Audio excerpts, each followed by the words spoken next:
kuulama 29. andmetarkuse veebinari. Täna on meil veebinaris esinemas Jüri Jõemaa, kes on üks kogenumaid IT-valdkonna hariduse edendajatest ja räägib Jüri meile siis andmete valdkonna baaskompetentside profiilidest, aga võib-olla ka natuke laiemalt üldse andmevaldkonna hariduse ja kutsehariduse edendamisest. Tehnilise poole pealt selline nüanss, et kui teil on küsimusi, siis palun kirjutage need K ja V või Q&A lingi all olevasse chati ja siis proovime leida webinari lõpus aega ka nendele vastamiseks. Aga siit edasi annaksin sõna Jürile ja head andmevaldkonna hariduse edendamist siis meile kõigile. Ja tere hommikust. Ja, mina olen Jüri Jõemaa ja ITL-i nõunik täna, kes olen tegelenud siin nüüd viimasel ajal andmete ja haridusteemadega päris palju. ITL-is ma olen tegelikult nüüd olnud juba 21. aasta läheb, nii et ma olen nagu väga erinevate teemadega tegelenud. Ja see haridusteema ja järelkasvu teema on olnud ikkagi oluline. Ja täna me natuke räägiks sellest andmete valdkonna spetsialistide järelkasvu teemast ja olemasolevate inimeste kompetentside kasvatamisest ja siis kuidas neid minimaalselt nagu õpetatavaid teemasid võiks tööandjate vaates ühtlustada või saaks ühtlustada. Mul on terve hunnik slaide, võib-olla ma kõigi juures ei räägi, te saate pärast seda ka videost üle vaadata, sellepärast et seda salvestatakse. Hakkame peale numbritest või järeldustest, et OSKA analüüs on see, mida Kutsekoda viib läbi selleks, et saada aru, millist tööjõud on Eestis tarvis. Tavaliselt OSKA tsüklid on 7-aastased, 6-7-aastased, ütleme 7-aastased ja IKT valdkond tegelikult 2022. aastal siis läbi juba teise OSKA analüüsi ja ütleks, et selle sisendandmed olid väga head, seal oli töötamise registri andmed tegelikult nii-öelda praeguse hetke pilt ja oli väga hea, kui palju inimesi valdkonnas töötab. Me ei räägi IKT sektorist, me räägime IKT kompetentsidega inimestest kogu majanduses.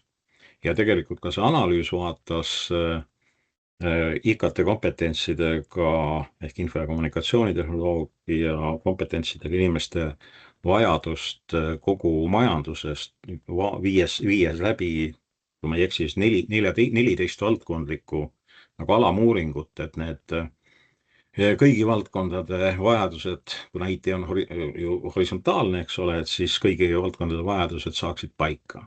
Nüüd ma korjasin siit välja paar järeldust, mis olid juba 2022. aastal tehtud, et üldiselt see töö IKT valdkonna spetsialistide hõive peaks kasvama nagu järgmise aastani sellest 2022-ga võrreldes 1,5 korda. Vahepealne see seirearuanne, mis on seal arumise rea peal, see näitab, et see tegelikult on niimoodi toimunud. See graafik läheb üsna täpselt selle 2022. aasta prognoosi järgi. Ja ma tõin siin välja need andmete teemad. Kahjuks küll, jah, tõesti ma tagampool ka näitan, ei olnud selles analüüsis väga detailselt mindud sisse ei andmehaldusesse ega sellesse poolde analüütikuid seal oli kuigi palju hinnatud. Aga tegelik järeldus oli see ikkagi juba sel hetkel, et nende spetsialistide järgi on hüppeline nõudlus tekib. Lähiaastatel, nagu me tänaseks oleme, kuhu me täna oleme jõudnud. Ja sama analüüsi seiret tehti aastal 2024 ja siis tegelikult ka see hetkeolukorra pilt näitas, et paljud inimesed tegelikult töötavad kas analüütikuna või isegi haldurina või kellena iganes, aga tegelikkuses töötamise register seda ei näita. Töötamise register näitab seda, mida personalispetsialistid kuidas nad neid kodeerivad selles süsteemis ja sealt tekib ilmselt üsna palju sellised, võib-olla ka seda, et inimene teeb pool aega analüütikat ja pool aega on ta hoopis mingi teise tööga ja siis kodeeritakse ta seal kellekski teiseks. Nii et selles mõttes see pilt, hetkepilt ei ole päris tõene, aga väga selgelt rõhutati ikkagi vajalikkust analüütikute või üldse andmevaldkonna spetsialisti järele. Ja kui me täna vaatame, et siis ongi tegelikult andmemajandus, andmetel põhinevad otsustusprotsessid, kõik see tehisintellekt, mis on tulnud, nõuab tegelikult mingeid muutusi, kas haridussüsteemis, ümberõppesüsteemis, täiendkoolitustes, isegi täiendkoolitustes ka mitte IT-spetsialistidele, vaid lihtsalt protsessijuhtidele, tootmisjuhtidele, kellel iganes. Et nad omandaksid ka sellise andmekirjaoskuse ja spetsiifilised andmete teemaoskused. Siin ongi see tegelikult see pilt, millised põhimõtteliselt põhikutsealad olid selles 2022. aasta prognoosis kirjas ja näete, siin oli analüütik ja tegelikult nagu süsteemi administraator, haldur, andmebaasi haldur, kus all tegelikult nagu olid tegelikult kirjeldatud ka andmehaldurid näiteks aga see pilt suurelt näitab seda, et see kasvuprognoos oli juba sel hetkel, kui te vaatate 4 noolt, tähendab väga suurt nõudlust ehk 80% 7 aasta jooksul, 40% 7 aasta jooksul, siis see oli see põhjus, miks meil tekkis üks väike töögrupp. See on ülesande püstitus aastal 2023.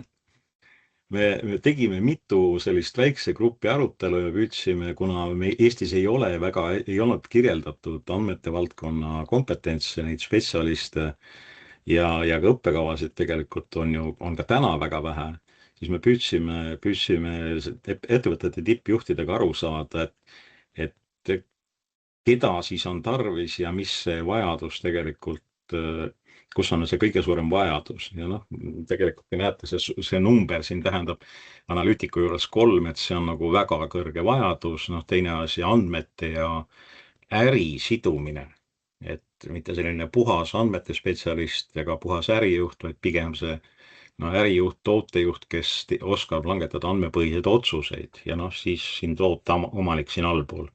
Siis andmehaldus ja kui vaadata sinna ka andmeteadlast selles mõttes nagu see ette ei kirjuta, mida ta peab oskama õppida, andmeteadlane kujuneb ikkagi välja, ta peab olema teadlane ja sellega tegeleb ja siin on veel neid nimetusi, nii et mingisugused suuremad muutused võivad formuleerida lähteülesandena sellise sodipaberi peale, ütleme niimoodi, aga sellest see asi edasi liikus. Ja vaadates natukene sügavamalt, siis mis on tegelikult ju täna sellises andmetihedas keskkonnas meil kõigis, julgen öelda, et kõigis valdkondades probleemiks on kõigepealt andmete olemasolu digitaalsel kujul, ma ei kirjutanud seda digitaalset siia juurde, andmete kvaliteet, andmete kättesaadavus, sellest järeldub tegelikult usaldus üldse andmete vastu juhtidel. Siit edasi tulevad eraisiku hirmud, isikuandmed, mis minu andmetega saab. Juhtide jaoks sellega oluline see, et keegi peab suutma andmete põhjal visualiseerida mingisuguseid situatsioone, näidata, mis seal ettevõttes toimub ja milliseid juhtimisotsuseid siis võiks langetada nende andmete peal. Juurde on tulnud kõik need masinloodud andmed ja masinad andmete kasutajatena. Kogu see selline elektrooniline keskkond, kõige lihtsamalt vaatame põllumajandust, kui palju on andureid, GPS, täiturmehhanisme ühel traktoril ja mingisugusel külvikul seal taga. See on ikka päris suur kogus ja siis, kui sa vaatate seda vendor lock'i, mis on ühe traktori tootja ja tema poolt toodetud külviku vahel, ja kui see vendor lock oleks murtud, siis tegelikult võiks võib-olla see põllumees osta pool odavama külviku. Ja edasi see AI, mis meil on sisse tulnud kiirelt, väga kiirelt ja vaadates AI projekte, siis tegelikult sisendandmete kvaliteet, kui andmed on ebakvaliteetsed, siis tegelikult on ka AI-süsteemid või väljundina olevad teenused tegelikult ebakvaliteetsed. Ja muidugi ka teaduse pool, nii et need on nagu selles mõttes need väljakutsed minu arvates selles andmete valdkonnas. ja noh, see ei ole ainult minu arusaam, siin on nüüd Maailma Majandusfoorumi 2025 raport. Noh, me saame vaadata suurt pilti, keegi võib öelda, et noh, okei, siia-sinna mingid ametid ei ole, midagi kaob ära, midagi tuleb juurde, aga põhimõtteliselt vaadates üle suure nagu maailmapildi, siis see joon siin, see viimane joon sellel joonisel peaks olema pluss 150%.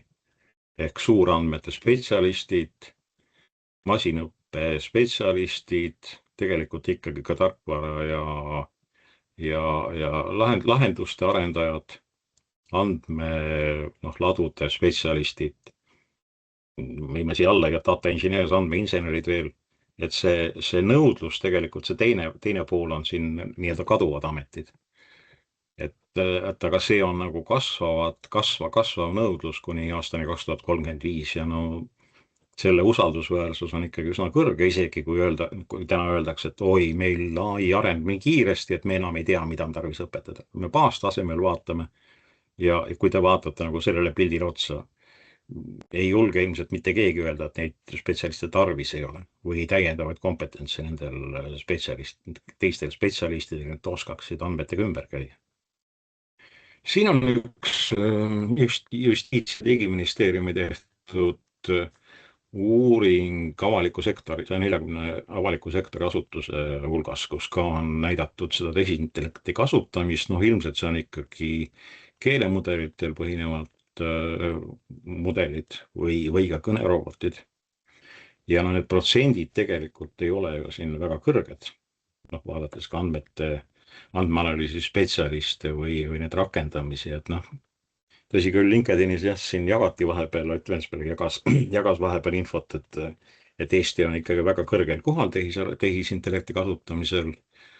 Kindlasti on, aga see on küsimus selles vaates, et kas see kasutamine on siis nagu LLM-i kasutamine või see küsimus on mingi keerulise masinõppemudeli, süvaõppemudeli kasutamises, milles iganes, et see noh, suures pildis võib öelda, et tõesti on hästi, aga vaatame sellele pildile otsa, siis see on eelmise aasta suvine olukord tegelikult.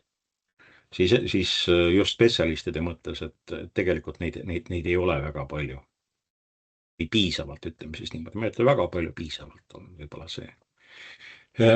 Nüüd olles jõuame nende kompetentsiprofiilide juurde, et tegelikult kui me hakkasime selle eelmise tahvli pildi põhjal neid kompetentsiprofiile koostama, noh ütleme, et seda, et kompetentsiprofiil on lihtsustatud kutsestandard, mis tegelikult, mille on koostanud ettevõtete ja noh, tegelikult ka praegusel juhul riigi asutuste siin Justiits-, Digi-, Statamet, andmete valdkonna nagu tippspetsialistid, et kes on siis püüdnud kirjeldada suhteliselt kiires ajaraamis, kuna tavaliselt kutsestandardi peale läheb selline nagu pool aastat rohkem. Noh, me oleme siin võib-olla ka esimesi teinud sellise poole aastaga, aga sellest viiesest komplektist viimase peale läks 2 kuud. Selliseid materjale, mis oleks siis sisendiks koolidele õppekavade loomisel. Ja no praegu kui me oleme need dokumendid valmis saanud, siis me oleme tegelikult, see on Kuldaraasi joonistatud pilt, kes on Eesti Digiministeeriumis riigi andmete juht. Ja me oleme püüdnud siia näidata neid erinevaid rolle, noh kas siis kompetentse, puhtalt spetsialiste või täiendavaid kompetentse selle andmete väärtusahela peal. Et kui me alustame siit tehnilisest andmehaldurist, eks ole, liigume äriandmehalduri peale, kelle jaoks tehniline haldur valmistab andmeid ette, jõuame andmeinseneri juurde, kes juba korraldab suuremas seda arhitektuuri, andmete haldust, platvorme, noh siis tegelikult sisu poole pealt analüütik, kes ikkagi vaatab andmetele otsa, kasutab tööriistu ja tegelikult lõpuks tekitab mingid raportid juhtkonnale ja noh, andmeteadlane, kes tegelikult teeb mudeleid, koostab mudeleid, treenib lahendusi, mida iganes. Ja noh, püüdes väga selgelt eristada neid rolle, siis me oleme ka kokku puutunud sellega, kus öelda, et noh, mis siin vahet on, andmehaldur, tehniline andmehaldur või andmebaasi administraator, et seepärast oleme selle tehnilise pooled nagu rollid paigutanud siia alla, et need on ikkagi need, kes tegelevad serverite ja kõigi muu sellise rohkem tehniliste asjadega, aga siin tegeldakse andmetega, siin on selles andmete väärtusahelas ja need spetsialistid, nende märksõnaks on andmed. Ja üleval on see juhi rollid, juht on juht, aga eks ta peab ka ikkagi olema üsna palju spetsialist, nii et see on see pilt. Nii, kus mul see nupp siin on? Okei. Ja siin on veidi sisust, millest seda saate võib-olla hiljem süveneda, aga ta enam-vähem vastab sellele, mis oli ka selle suure pildi peal, et tehniline haldur ikkagi tagab, et andmed on see olemas, hoitud, integreeritud. Äriandmehaldur ehk andmehaldur, nagu me praegu nimetame, tema on juba see osapool, kes on äri ja tehnilise IT vahel ja edasi minnes. Analüütik juba tegeleb tõesti analüüsidega, loob neid väljundeid juhtkonnale või teistele otsustajatele või mida jaoks iganes, ja andmeinsener on siis see nagu järgmise taseme spetsialist. Ja siin on meie poolt tehtud.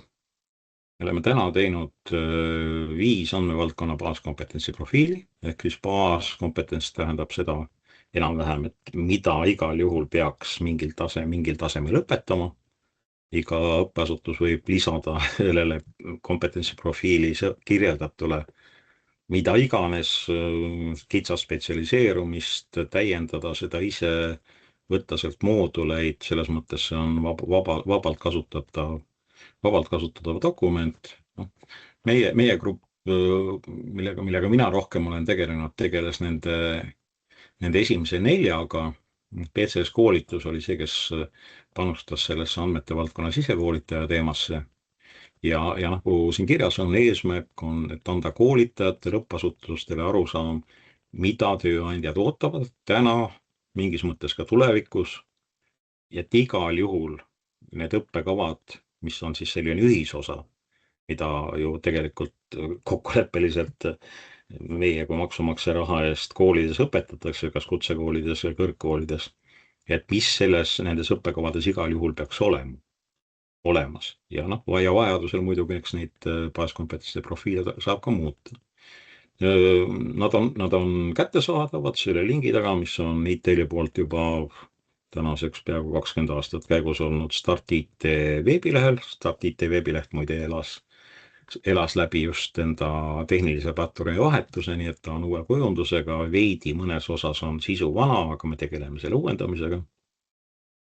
Ja reaalselt on neid profiile ehk siis analüütikut ja haldurit PCS koolitus võtnud juba kasutusse ja teinud sellest kooli õppekavad, ümber- või täiendõppekavad. Eelmisest sügisest need läksid juba käiku, päris edukad, esimesed grupid on lõpetanud. Nii et reaalne väljund on siin ümberõppe poole peal praegu olemas. Nüüd väga ülevaatlikult ma olen püüdnud siia neid mingeid teemasid kirjeldada või võtta nendest kompetentsi profiilidest välja, aga ma ei tahaks võib-olla isegi teid koormata selle pildiga rohkem, et võite kiirelt sellele otsa vaadata ja siin peaks saama eristada nagu neid põhiasju, mida igal juhul mis peaks olema õpetatud sellise lihtsustatud pildi pealt vaadates. Et detailselt te saate lugeda need dokumente, need ei ole ka väga pikad, sellised 4-5 lehekülge, kus on eristatud siis sellised nagu tehnilised oskused, hard skills ja soft skills, sest tegelikult on seal ka kõigi nende andmevaldkonna inimestel on väga olulised kommunikatsiooni või suhtlemisoskused, tiimitöö, nagu ikka kõik need teemad, mis on praegusel ajal nagu üha rohkem muutunud oluliseks sellistes kõigis ettevõtetes tegelikult, kes tegelevad meil siin andmepõhise tiimidega, äriarendustega, nii et see on võib-olla see jaotus seal. nendes profiilides. Ja eks me oleme nüüd jõudnud hetkel selle kohani, et me oleme siin juba eelmisest suvest peale rääkinud kutsekoolidega, et kui me üldse vaatame, siis kutsekoolides täna andmeteemat praktiliselt ei õpetata, teda õpetatakse mingite õppekavade sees või natukese ja tegelikult VOKO, mis on Tartu Kutsehariduskeskus, neil on olemas üks tase 5, ehk siis see on üheaastane õpe pärast kutseharidust põhimõtteliselt. On üks moodul digitaalsete andmete haldamise alused. Aga need sinised asjad on nüüd praegusel hetkel plaanis olevad asjad, meil on hetkel töös selline võimalik uus õppekava nagu andmed ja tehisaru, sellise tingnimetusega, sellepärast et kuigi meil on 2 töögrupi koosolekut juba toimunud, siis praegu olemegi faasis, kus me valmistame Haridus- ja Teadusministeeriumile ette taotlust, et seda õppekava siis nagu tohiks teha. Sisuline heakskiit on olemas tegelikult, arusaam on olemas, et selle järgi on vajadus, et ka sellise kutsehariduse 4-aastase kutsehariduse tasemel ja kutsekeskhariduse tasemel nii-öelda tehniku tasemel inimesi on meil tarvis, et see spetsialiseerumine võiks olla siis tehnilise andmehaldusele, ärilisele andmehaldusele ja tehisaru mõttes siis on ühe Euroopa projekti raames, mille nimeks on ARISA, on väljatöötamisel ja hetkel praktiliselt viimasel kooskõlastusringil selline Euroopa taseme kompetentsiprofiilide, tehisintellekti rolliprofiilide standard, kus on ka selline 20+ rolliprofiili, mis on tehisintellekti nagu kontekstis koostatud profiilid, tehisintellekti jaoks vajalik programmeerija näiteks. Või siis selles kontekstis on praegu näiteks tehisaru jaoks vajalike andmete testija. See on võib-olla üldnimetus, seal on need ametinimetus võib-olla paarkümmend.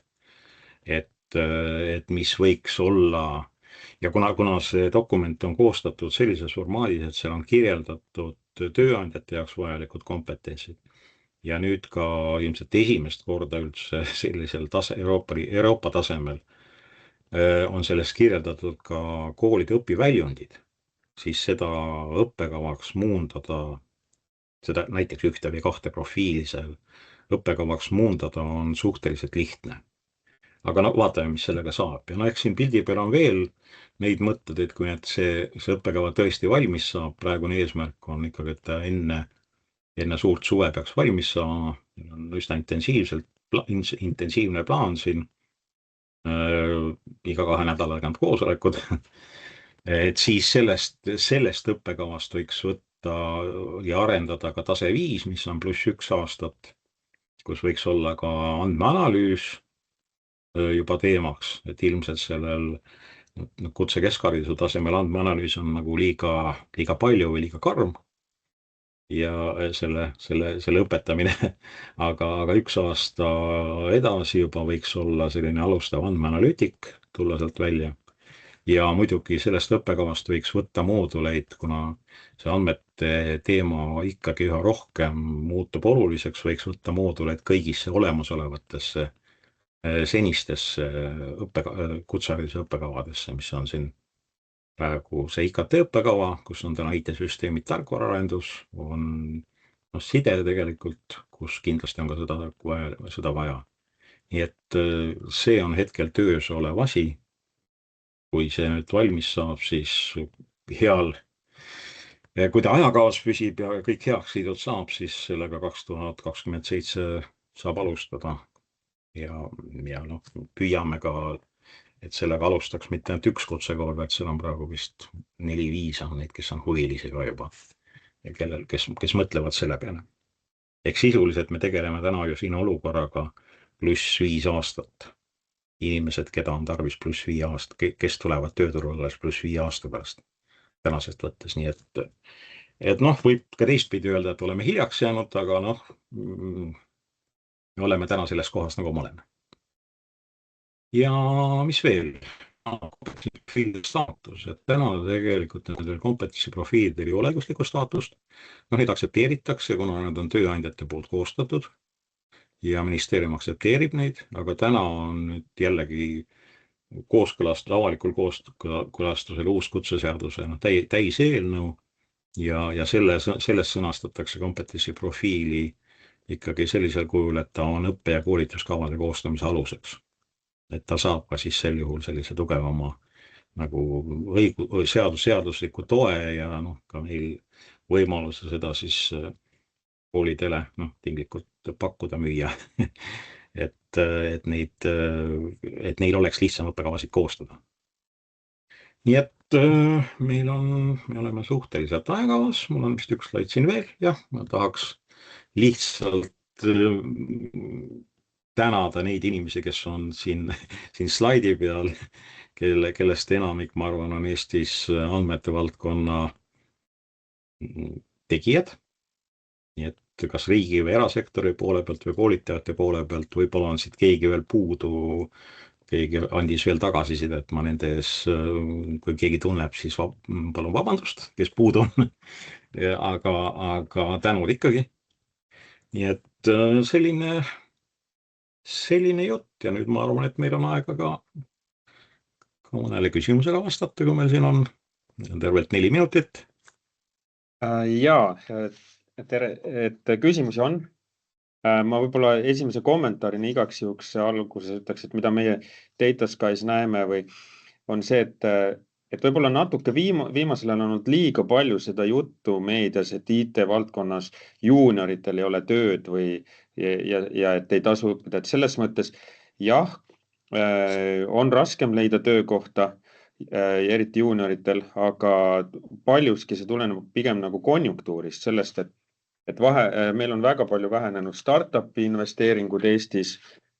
Meil on ja AI tulek ja üldine majanduslik seis tähendab seda, et ettevõtted ja organisatsioonid väga paljuski lihtsalt ootavad natuke igaks juhuks, et olukord on lahtine, aga see ei tähenda, et nagu sellel tööl ja andmetest arusaamisel seda vaja ei oleks. See töö on vajalik ja pigem on hoopis see suund, ma arvan, et iga töötaja, ma mõtlen nagu treibingi operaatori ja traktoristini välja peab andmetega natukene töötama, oma otsuseid tegema andmepõhiselt, et selles suhtes sellele oskusele vajadus kindlasti on olemas ja kasvab ja see, et võib-olla ja ma arvan just, et pigem noortel ja juunioritel on võib-olla isegi paremad need oskused kui nendel meiesugustel vanematel, kes peavad need uuesti õppima ja mingi vana oskuse nagu kõrvale jätma. Aga siia ma ütleksingi, et kui meil õnnestub nüüd ikkagi tekitada see parempoolne kolmas tulp, siis see võiks olla noortele atraktiivne, et okei, IT, see on tarkvara ja riistvara, okei, seal võib-olla langeb midagi, vajadus langeb, aga kui me suudame nagu tulla tinglikult kutseharidusest turule uue tootega, siis see võib seda populaarsust jällegi tõsta, et ma sellepärast panin selle slaidi siia ja sinu kommentaar on väga hea kommentaar muidugi, nii et ma olen sellega täiesti nõus, et see olukord ongi see, et kui me täna juuniori ei koolita, siis 10 aasta pärast on ettevõtted põlvili, sellepärast et kust need seeniorid siis tulevad, kui sa nagu juuniori ette ei valmista. Mina ei ole sellele veel lahendust leidnud, et kust need tuleksid. Jah, siis siin on mõned küsimused. Sergei Erbin küsib, võib-olla sellele on juba vastus olemas, aga küsimus on, et kas selles valdkonnas on tulemas uusi õppekavasid? No kutsehariduses kindlasti. Me praegu see slaid oligi selle kohta, et meie hetkel töögrupp käib koos, seal on koolide esindajad, seda juhib Voko üks juhtõpetaja, seal on andmevaldkonna ettevõtete inimesi, seal on ministeeriumi inimesi, nii et jah, järgmisel nädalal meil tuleb terve päev arutelu, kus me paneme seda õppekava paika paremini. Teine asi oli see, et PCS koolitusel on see üks juba toimiv analüütiku või vali andmetarkus selle programm. Andmete mõttes tegelikult Tartu Ülikoolil on üks andmeinsenerid, Tehnikaülikoolil on see informaatika ja AI õppekava, aga kindlasti nad minu siis tunnetus ütleb, et nad peaksid ka laiendama, et ma ei ole nende plaane praegu kuulnud, et mis nende mõttes veel on. Et ja noh, Tallinna Ülikoolis on tegelikult see infoteadus hoopiski, mis on ka nagu väga lähedane sellele temaatikale. Jah, et ülikoolides ka on mõned juba käivitunud, Tartu Ülikoolis andmeinseneeria ja siis jah, et on tulemas. Siis Kristjan Lemsalu küsib, et kas slaid on võimalik saada, et ühest küljest me teeme videot YouTube ja Spotify kanalile, et saab tervet seda webinari vaadata. Kui mulle kirjutada, siis ma võin slaidid saata ka. Siis on küsimus Kadri Roodalult ja küsimus on järgmine, et ILO on välja toonud, et kui me hakkame rohkem tegema andmeteaduse ja AI arendusega seotud töid, siis meil on vaja juurde ka nii-öelda IT lihttöölisi, kes tegeleks hästi lihtsa andmete märgendamisega mudelite jaoks. Kuidas tundub, kas selliseid inimesi ka meile tuleb või võtame selle osa sisse Indiast? Ma isegi ei oska sellele praegu niimoodi vastata, et me tegelesime eelmisel suvel, ma aitasin ka riigil teha nende seal mingi palgaastmestikuga seotud ametite kirjeldusi ja seal tegelikult need märgendajad umbes olid neil täiesti olemas. Ja need olid sellise tõesti väga lihttöölise tasemel, et ilmselt kas see teema on, et kui meil piisavalt inimesi ei ole, siis ilmselt tuleb nüüd sisse osta või tekivad mingid AI lahendused selle jaoks või on ikkagi ka mingi hulk inimesi, kes töökohal väljaõppena või mingite koolitustega selle omandaksid. Jah, ma ei ole isegi selle peale niimoodi mõelnud, me oleme pigem läinud nagu spetsialisti tasemele ikkagi, mingis mõttes spetsialisti tasemele, eks ole, et mitte sellise tinglikult lihttöölise mõttes, et seal jah, me püüame seda ka siis arutada mingis ringis, et kui te oskate isegi võib-olla kirjeldada seda profiili paremini, et siis võib-olla saab vaadata võib-olla midagi mõelda välja täiendkoolituse jaoks. Et samas ma vaatan ka seda, et selles AI valdkonna kompetentsi profiilis, mis oli see andmete testi ja AI sisendiks, et kas seal oli mingi kompetentsina oli kirjeldatud see märgendamine, et aga ta oli nagu selle põhimõtteliselt nagu selle tehnikuameti sees üks tegevus võimalik nagu alamoskus. Jah, ja olukorras, kus kohvikus kook maksab 4 või 5 eurot, lõuna 10 ja igal netopalgana välja makstaval eurol on umbes, ma ei tea paljudes, see on 70 senti riigimakse peal, siis meil on mõistlikum tegeleda või õppida neid asju, kus me näeme, et me saame seda protsessi teha 5% või 20% efektiivsemalt tänu sellele, et meil on andmetest hea ülevaade ja me ei raiska aega ega mingit materjali mingiks muuks laos seismiseks näiteks ja saame toimetada efektiivselt ja siis need inimesed, kes nagu seda oskavad leida, on palju paremad või seda on nagu mõistlikum osata, kui märgendada, et siin pildil on eksootiline kaelkirjak näiteks või. Siis on küsimus veel Sergei, et kas andmeanalüütikud liiguvad pigem IT poolelt äri poolele? Selles pildis on nad tegelikult jah, pigem äri poolel. Jah, ma arvan ka, et võib-olla ongi üks suund see, et äri poole inimesed oskavad ka siis andmeanalüüsi teha. Et neile selline oskus on kindlasti kasuks. Ja siis jah, et kui märgendamise töö anda spetsialistile, siis ta lahkub suhteliselt kohe. Jah. No õige, seda ma püüdsingi öelda, et see on lihttöö ja siin tulebki leida see arusaam, et kuidas kirjelda seda, mida ta tegema peab ja siis leida need inimesed, võib-olla siiski on neid, kui neid on tarvis, kes seda teevad. Jaa. Aga olgu meil aeg on täis, suur tänu kuulamast ja 2 nädala pärast on meil uus webinar ja seal räägime siis andmetööriistadest. Ja tänud Jüri sulle ja tänud kuulamast. Aitäh kuulamast, head päeva!